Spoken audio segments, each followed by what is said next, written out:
Eh ben, merci Sandrine de m'avoir invitée. Alors, on a eu des intervenants prédécesseurs qui, en toute humilité, en toute modestie, ont dit qu'ils ne connaissaient rien, ce qui n'était pas tout à fait vrai. Moi, c'est vraiment mon cas. Soutenabilité, bon, j'en entends parler parce que je suis à l'IRD. Les questions d'environnement, je découvre. Donc, c'est la première fois que je parle à des hydrologues, des océanographes, des spécialistes des sols. Donc, voilà. Bon, je suis prise d'un doute abyssal sur le côté très banal et très décalé de ce que je vais vous raconter. Voilà, bon, c'est bientôt l'heure de l'apéro, donc ça ne va pas durer très longtemps. Donc, pas de durabilité sans lutte contre les inégalités. Il y a pas mal de choses qui ont déjà été dites par Caroline, donc ça me permettra d'aller un peu vite. D'où je parle, je crois que c'est quand même important.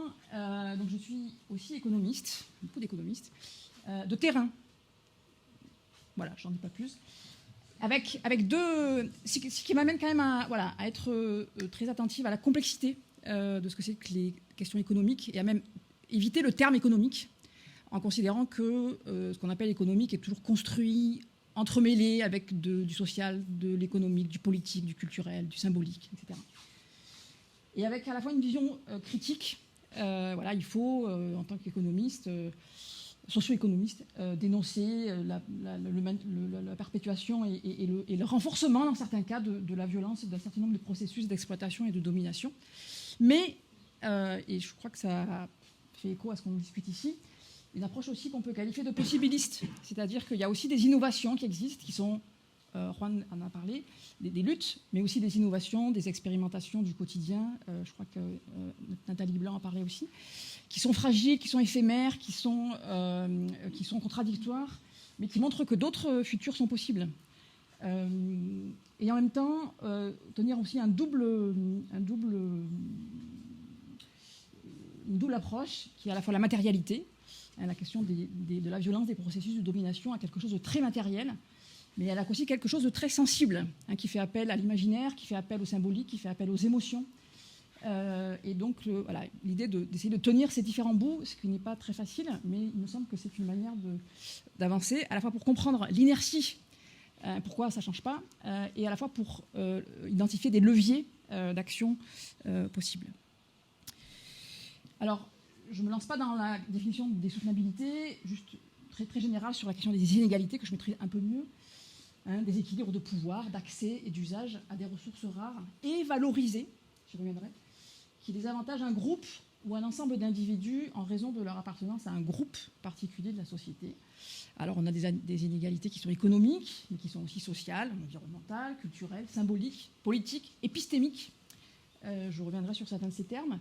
Et puis aussi des inégalités multiscalaires, des inégalités à l'échelle très globale, héritées de la colonisation en grande partie, mais aussi des inégalités à micro-échelle. On est toujours le cafard de quelqu'un d'autre, en quelque sorte. Et je crois que c'est utile aussi pour comprendre les résistances de regarder ce qui se passe aussi à micro-échelle et comment certaines inégalités finalement se reproduisent à toutes les échelles.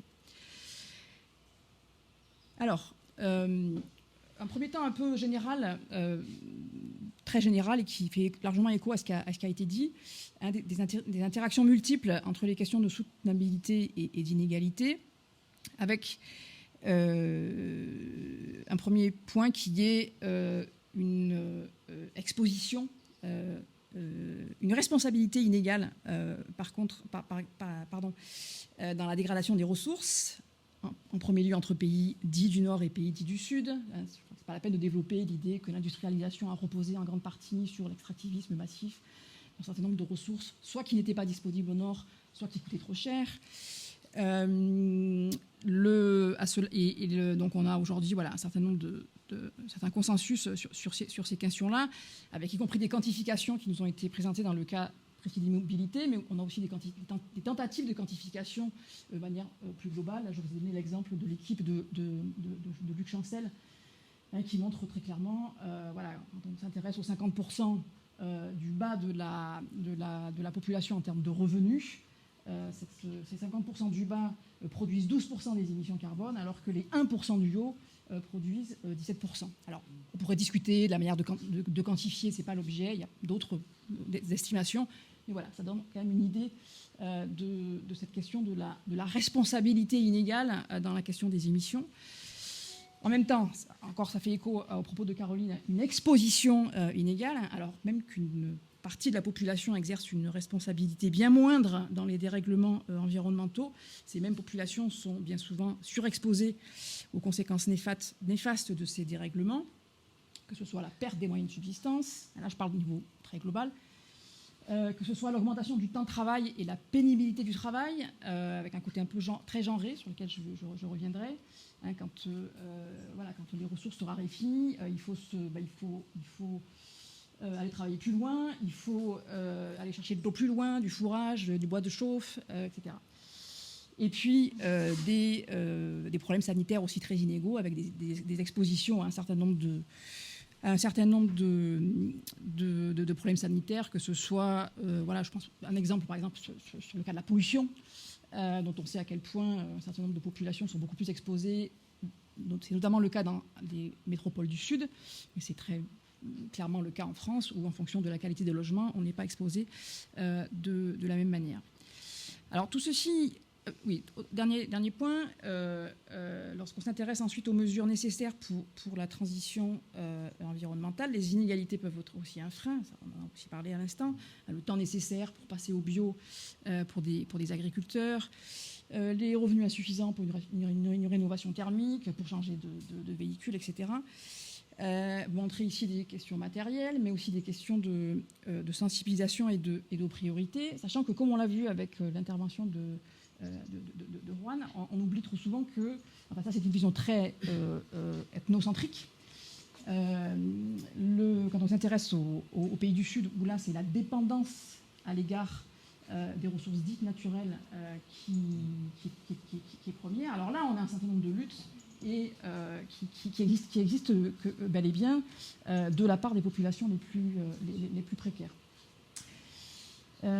Et ensuite, autre point, la question des politiques de transition inégalitaire, avec un certain nombre de politiques qui vont être mises en place, mais qui vont avoir un certain nombre d'effets délétères. Je pense par exemple à des politiques de compensation pour services environnementaux, pour services écosystémiques. Je pense, on pourrait multiplier des exemples, je ne m'étale pas, mais encore un levier supplémentaire de la manière dont inégalité et soutenabilité peuvent se renforcer.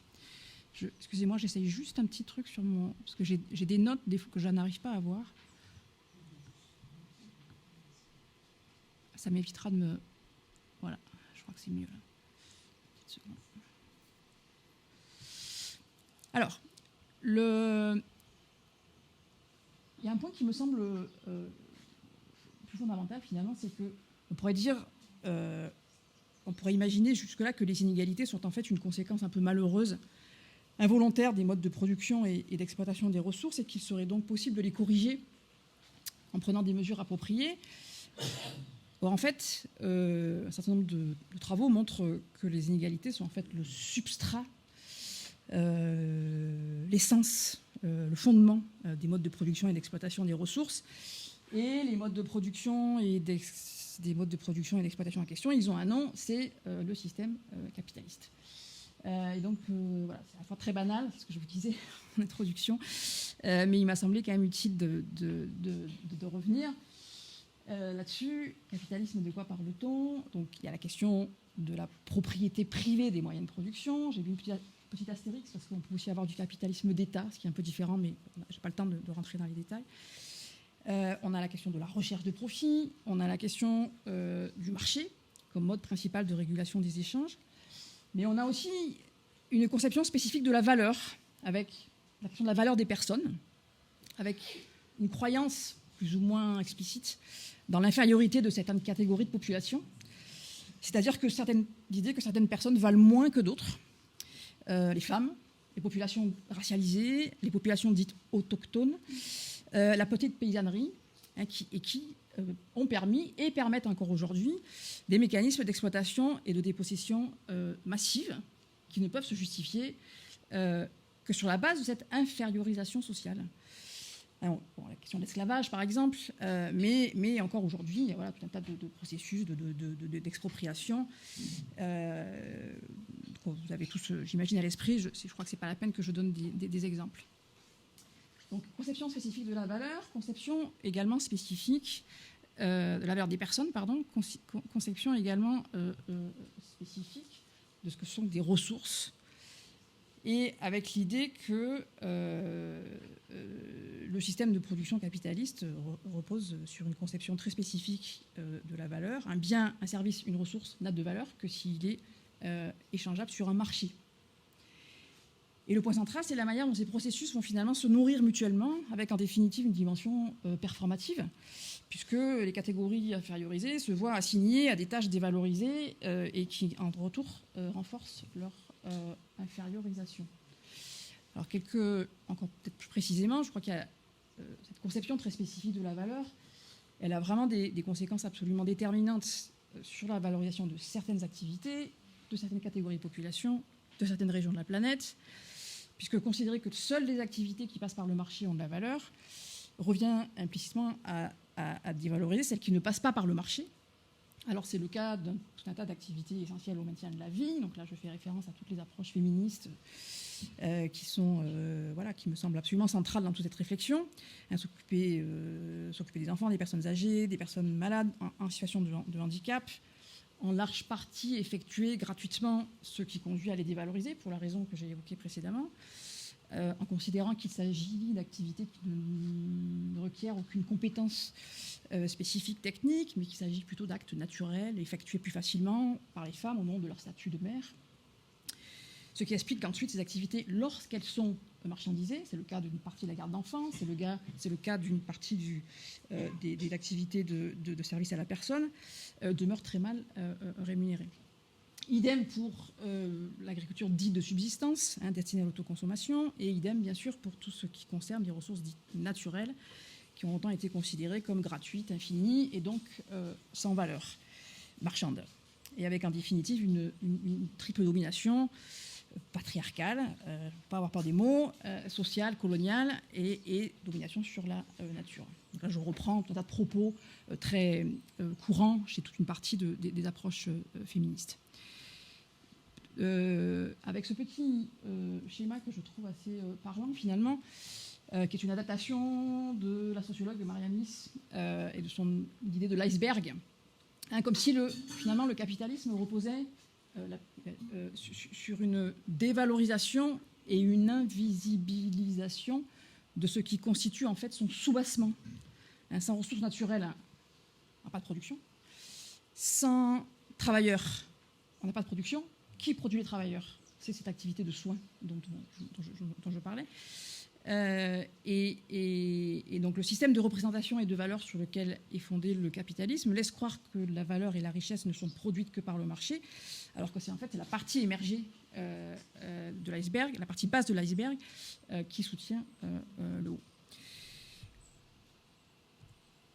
Alors, dernier point là-dessus, vraiment je vais insister, l'idée que ce capitalisme non seulement ne produit des inégalités, mais a besoin de ces inégalités pour fonctionner, et a besoin de valeurs qui permettent de légitimer la dévalorisation de certaines activités qui elles-mêmes sont... Bon, je me répète, j'arrête. Alors, je ne sais pas quelle heure il est, je crois peut-être pas le temps de trop développer, mais... Encore une dizaine de minutes. Ouais, d'accord. Ça va peut-être vous sembler un peu écarté, mais non, je ne crois pas. Ce système de valeurs va aussi de pair avec des valeurs spécifiques et hiérarchisées de masculinité et de parenté, des normes de parenté dominantes qui sont basées sur la famille nucléaire, hétérosexuelle, assignant les hommes à un statut, les hommes aussi sont assignés, assignant les hommes à un statut d'homme gagne-pain, autonome, prétendument autonome, et d'épouse au foyer, prétendument dépendantes, des normes de masculinité dominantes basées sur la virilité, la force physique, la recherche d'intérêt personnel, l'autonomie. Ensemble de ces normes qui vont non seulement dévaloriser la catégorie femme en général, mais aussi l'ensemble des groupes sociaux qui ne répondent pas à ces normes. Sachant que la norme de la famille nucléaire, c'est une exception à l'échelle historique et à l'échelle de l'ensemble de la planète.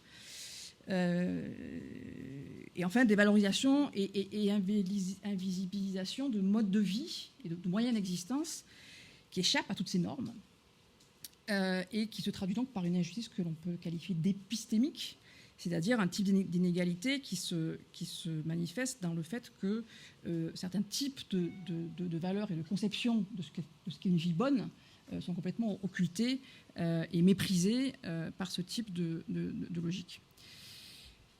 Alors, deux autres points pour suivre mon propos. Un exemple extrêmement concret pour changer la focale et vous emmener sur un de mes terrains. Et c'est par ça que j'ai démarré, en fait. Dans mon raisonnement d'économiste de terrain, je commence par regarder ce qui se passe et après, je vais chercher des trucs un peu plus abstraits pour essayer de comprendre la complexité des choses que je regarde. Donc, je vous emmène en Inde du Sud. Donc, ça va être très rapide, hein, ne vous inquiétez pas. Avec ce qu'on a appelé un observatoire des dynamiques rurales et des inégalités qui existe depuis quelques années avec donc une équipe franco-indienne qui suit dans la durée des populations locales avec des collectes de données de toutes sortes, je ne vais pas rentrer dans les détails, et avec l'idée de suivre dans la durée, ça fait 20 ans, hein, un certain nombre de transformations économiques, sociales, politiques et depuis peu environnementales, et en essayant de comprendre comment tout ceci interagit. Alors, je n'ai évidemment pas le temps d'entrer dans les détails, je dirais simplement qu'on est dans une zone où on a à la fois une insoutenabilité biophysique mesurée par nos collègues écologues et sociale, une agriculture qui est à la fois victime d'un environnement dégradé et elle-même et en retour des modes d'exploitation agricole qui dégradent l'environnement, semences à haut rendement, engrais chimiques, irrigation par forage, avec des inégalités sociales qui sont aussi extrêmement prégnantes à cette échelle-là. L'exemple caricatural est celui de l'eau, hein. Le dérèglement climatique qui ici se traduit par des précipitations très erratiques, sécheresse, cyclones, couplé à l'agriculture intensive, se traduit par un assèchement des nappes et de réservoirs historiquement utilisés comme communs, c'est l'exemple de gauche.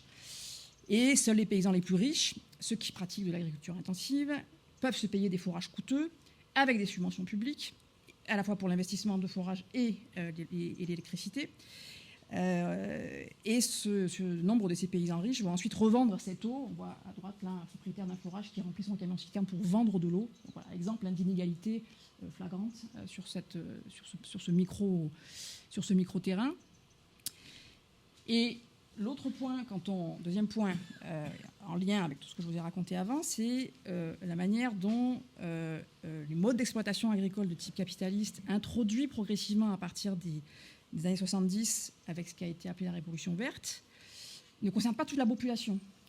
Et lorsqu'on se penche sur les modes de production agricoles locaux, on voit à quel point il existe à la fois une diversité de modes de production, ainsi qu'une division sexuelle et sociale des tâches, associées elles-mêmes à des activités qui vont être plutôt honorantes, des activités plutôt dégradantes, étroitement liées à toute la question des systèmes de valeurs que j'évoquais plus haut. Alors, je ne vais pas détailler tout ce tableau, qui d'ailleurs est en plus très très simplifié, il faudrait beaucoup plus le complexifier.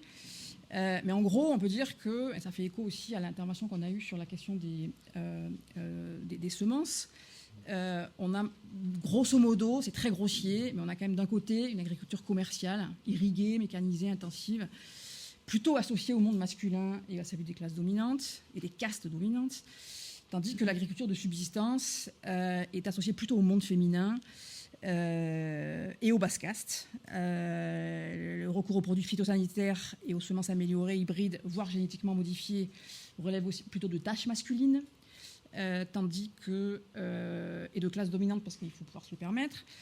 Il y a aussi la question matérielle qui rentre en jeu, tandis que des pratiques plutôt agroécologiques, au sens large, sont plutôt des pratiques plutôt féminines.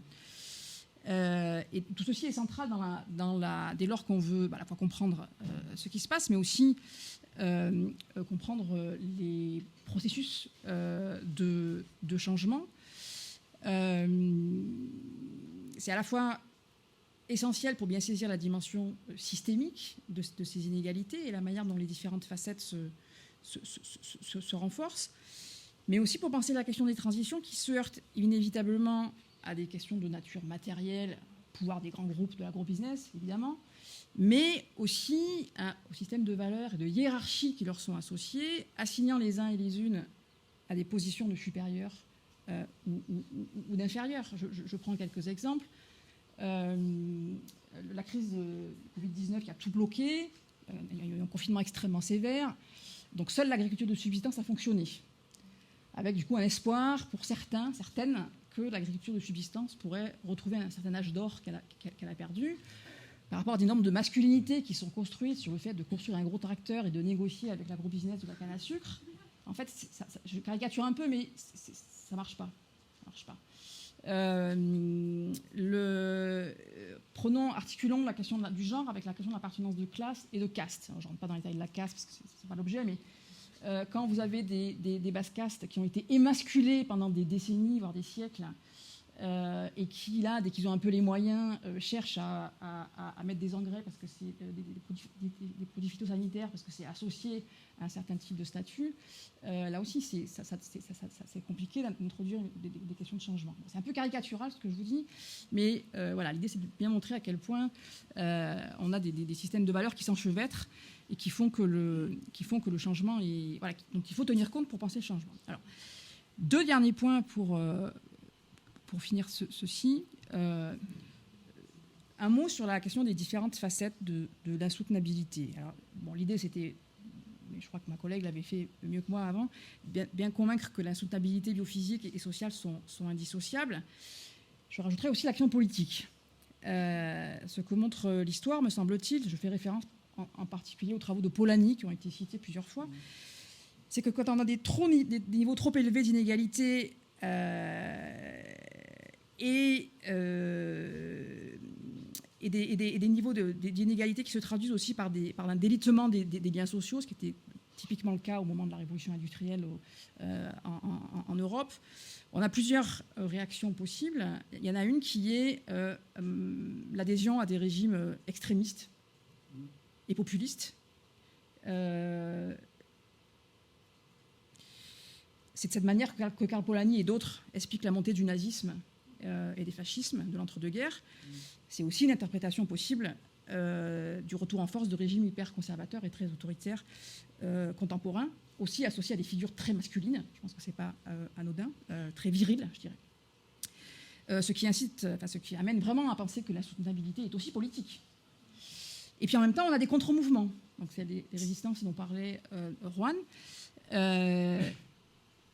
On a aussi des contre-mouvements. Alors, c'est aussi, quand j'évoquais en introduction l'idée qu'il faut être critique, il faut regarder comment ces inégalités s'entremêlent, pour bien comprendre l'inertie, à quel point tout le social, le politique, le symbolique sont le symbolique au sens où vous avez le pouvoir symbolique, c'est quand finalement il est intériorisé et que les dominés sont les premiers à adhérer à ce système qui les domine. Hein, qui n'a même plus besoin de la force pour l'imposer. Donc très bien, il faut le faire, il faut le dénoncer. Et en même temps, le possibilisme, c'est de regarder, voilà, il y a quand même des alternatives, qu'il y a des gens qui se mobilisent, qui luttent, et puis qui aussi essayent de créer, de produire, de consommer, de financer les choses autrement. Donc on s'est aussi intéressé à ça. Alors je n'ai pas du tout le temps de détailler, je dirais juste quelques mots. Dans ces mobilisations sur lesquelles on s'est intéressé, ce n'était pas forcément ce qu'on cherchait au départ, mais on a trouvé beaucoup de femmes, pour toutes les raisons que j'ai évoquées.